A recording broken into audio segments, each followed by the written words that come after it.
to name stereotypes or misconceptions that I really want to tackle first when talking about polyamory, there would basically be three major points, and they can be summed up as: polyamory isn't all about sex, the sex is actually probably safer, and the kids are all right. Let's go through those in detail. Okay, so the first one that I mentioned, polyamory isn't all about sex. Polyamorous relationships are actually more complex in many ways than, you know, your standard monogamous relationships. And my advice to you is, if you want a non-monogamous relationship, mainly because you want to have more or different sex, you really aren't looking for polyamory. What you probably are thinking of is something like BDSM or fetish, or maybe swinging, which represents the opportunity to have more sexual variety and opportunity, but doesn't really involve as much of the more deeper commitment and life involvement that polyamory implies. And there's a lot of support for those kind of lifestyles as well. Many polyamorous people have a mixed kind of setup where they have these partners with whom they are deeply committed and that they view as life partners, but then they have maybe one or two other lovers who maybe are much more casual partners and are, you know, mainly only about sex. So the two aren't incompatible with one another.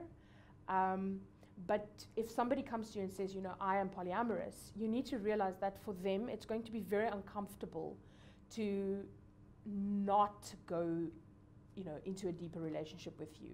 It's going to be hard for them to just have the sort of no strings sex kind of relationship with you. And it would be inappropriate for a person to come to a polyamorous person and go, you know, like, I don't really want you to fall in too much in love with me, because that's kind of why we identify as polyamory. We're people who fall in love with many people. On the topic of sex, and particularly safer sex, people often worry that non-monogamous relationships cannot be safe sexually. But really, if you look at our age rate, how safe is monogamy? Monogamous people typically have very little education on safe sex, and many people don't even know their status, or they'll lie. If they do know their status, they'll lie about it.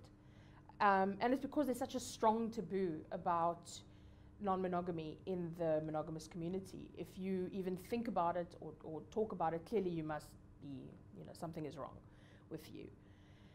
So polyamorous people do a lot of work to make sex safer.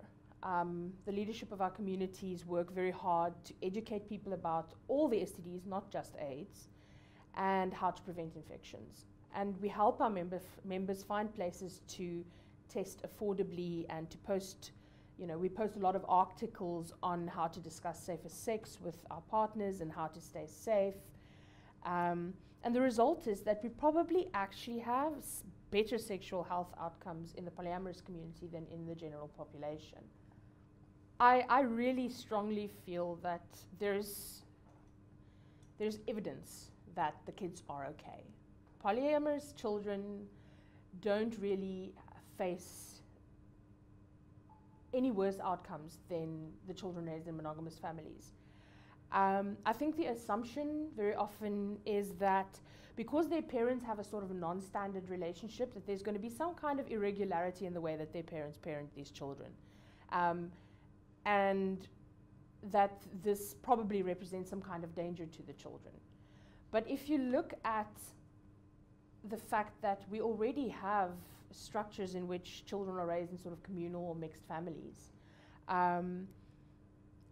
there's people who are divorced and they have step-parents who are now, you know, bringing a new influence into the family, and these children have to be co-parented by, you know, multiple sets of parents. We're already doing these things and we're doing them well. And I actually think it would be easier because, you know, at least your co-parents are not your exes. The children have more resources. They have multiple sets of breadwinners now, and there's more people to sit and do their homework with them, to supervise them when they go places.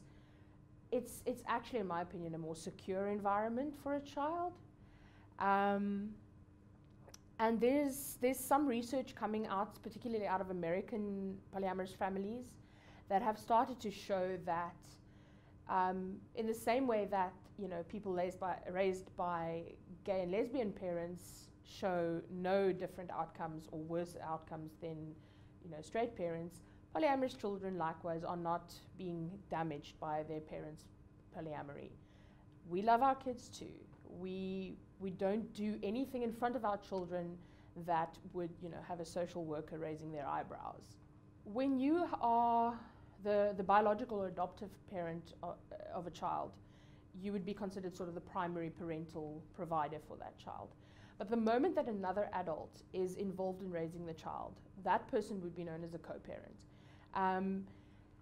And you have varying degrees of co-parenting. So if it's a very active co-parenting relationship, there might be, you know, a legal claim to the child. So if you're talking about a grandparent or an aunt or an uncle, there's much more sort of involvement and security in that relationship because it's blood family, and the state kind of respects that. If you're looking at sort of ex-partners, you know, ex-spouses particularly, those relationships are also still very much sort of codified in law. When I'm talking about co-parenting in terms of polyamory, I typically, you know, like to explain this in terms of my friends who have a situation where the